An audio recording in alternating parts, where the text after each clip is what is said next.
Assalamualaikum warahmatullahi wabarakatuh.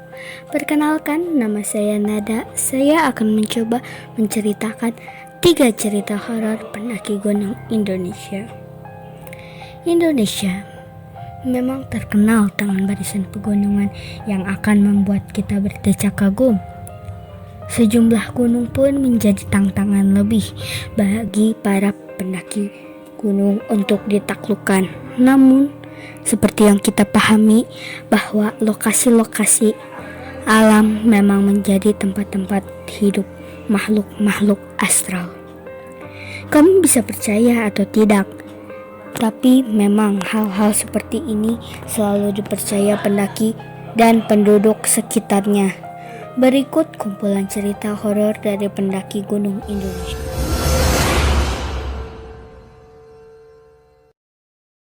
Pertama ada Gunung Salak.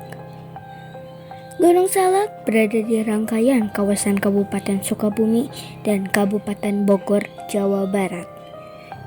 Gunung Salak punya banyak kisah mistis yang masih belum terpecahkan. Namun di sana juga terdapat sejumlah makam dan tercatat beberapa kecelakaan. Salah satu cerita mistis tentang Gunung Salak adalah ketika pada tahun 2007, 13 orang pemuda pencinta alam ini memutuskan untuk mendaki gunung dengan ketinggian 2211 meter ini. Saat tengah mendaki, salah satu pemuda itu melihat sosok hitam yang melambaikan tangannya ke dirinya. Dirinya langsung bertanya pada temannya, "Apakah kau melihat hal serupa?" Temannya berkata tidak dan memintanya untuk membiarkan sosok itu.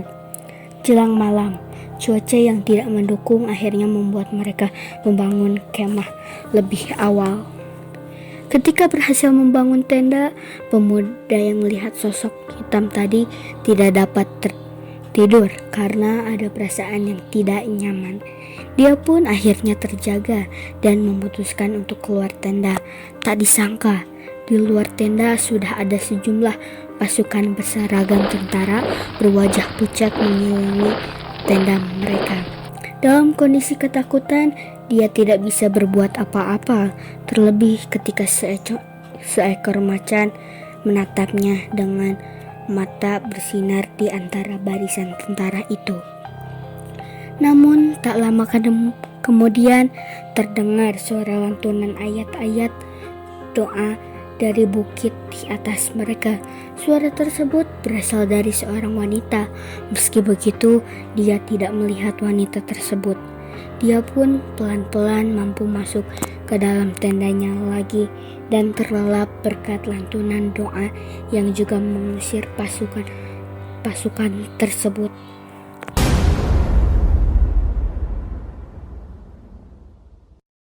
Yang kedua ada Gunung Sumbing dengan ketinggian 3.371 meter. Gunung Sumbing ada di antara 3 kabupaten, yaitu yakni Magelang, Temanggung, dan Wonosobo. Seperti gunung-gunung lainnya, memang terdapat sejumlah pantangan yang harus ditaati pendaki. Salah satunya adalah tidak boleh naik gunung dalam jumlah ganjil. Namun, kumpulan mahasiswa pencinta alam ini tidak menggubris dan berangkat ber-11 orang. Saat mereka mau mendaki gunung, baru seperempat jalan, personil mereka bertambah 1 orang. Pendaki wanita yang punya indera keenam menyadari hal itu. Meski begitu, dia tidak menggubris dan tetap melanjutkan perjalanannya. Sampai di puncak, anggota ke-12 itu sudah hilang. Mereka pun beristirahat bersama, tapi penampakan tak mengenakan mengusik mereka. Pocong muncul di antara mereka ketika sedang duduk mengelilingi api unggun. 4 orang menyadari kehadiran makhluk tersebut, termaksud pendaki yang punya indera keenam. Dia pun secara sengaja mengajak teman-temannya untuk berdoa dengan alasan mengucap rasa syukur sudah bisa sampai. Selesai berdoa, pocong tersebut hilang. Akhirnya mereka beristirahat sebelum turun keesokan harinya. Kejadian mistis kembali mereka alami ketika turun. Sesosok pocong mengikuti dan mengawasi mereka. Tanpa digubris, tiba-tiba pendaki yang memiliki indera keenam itu melihat sebuah pintu besar dekat lereng gunung dekat posko istirahat mereka. Pintu tersebut sangat tinggi dan indah. Terdapat penjaga dan sesosok wanita yang memanggil-manggil pendaki itu. Panggilan itu terdengar oleh ke-11 pendaki tersebut. Mereka langsung bergegas berjalan dan menuruni gunung.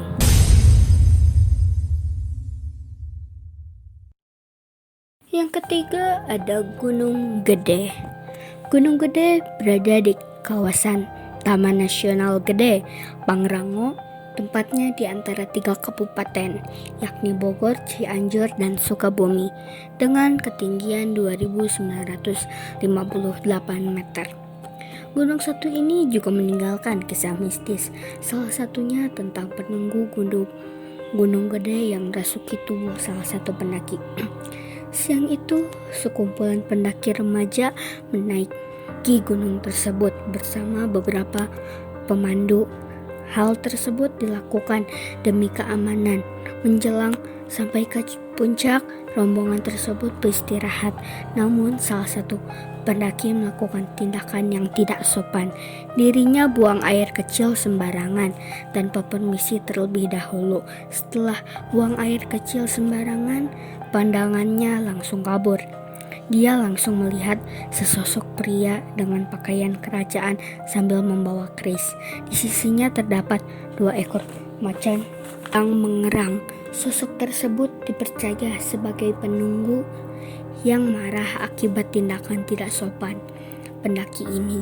Dia pun kesurupan. Kemudian dari perspektif teman-temannya, pendaki itu mengerang dengan nafas berat dan berlari-larian naik dan turun tanjakan itu. Teman-temannya yang kebingungan pun hanya bisa ikut berteriak histeris, sementara pemandu dan beberapa pendaki lain berusaha menenangkannya. Dalam pandangannya, dia seperti dibawa ke sebuah era yang penuh dengan orang-orang zaman kerajaan. Dia kemudian merasa seperti ditarik menjauh dari kerajaan. Kemudian dia mulai sadarkan diri. Saat sadar, dia kembali melihat sosok penunggu tersebut dalam keadaan marah bersama 2 ekor macan yang tadi. Dia sadar dengan kondisi badannya yang sudah dibaringkan di posko terdekat. Raut wajah teman-temannya dan pemandu sudah khawatir. Tidak hanya sampai di situ, keesokan harinya saat turun, dia melewati posko yang sama ketika kesurupan dan seperti mendengar bisikan dalam bahasa Jawa diiringi oleh erangan geram harimau. Dia pun bergegas mengucapkan doa dan berangkat dari posko itu untuk turun. Demikian cerita-cerita mistis di atas memang dialami oleh pendaki. Masih banyak cerita-cerita di gunung lainnya, namun tidak pernah menghentikan mereka untuk mengeksplorasi keindahan gunung Indonesia tersebut. Jangan lupa like, comment, share, and subscribe di channel ini. Saya Nada, sampai jumpa di cerita selanjutnya. Wassalamualaikum warahmatullahi wabarakatuh.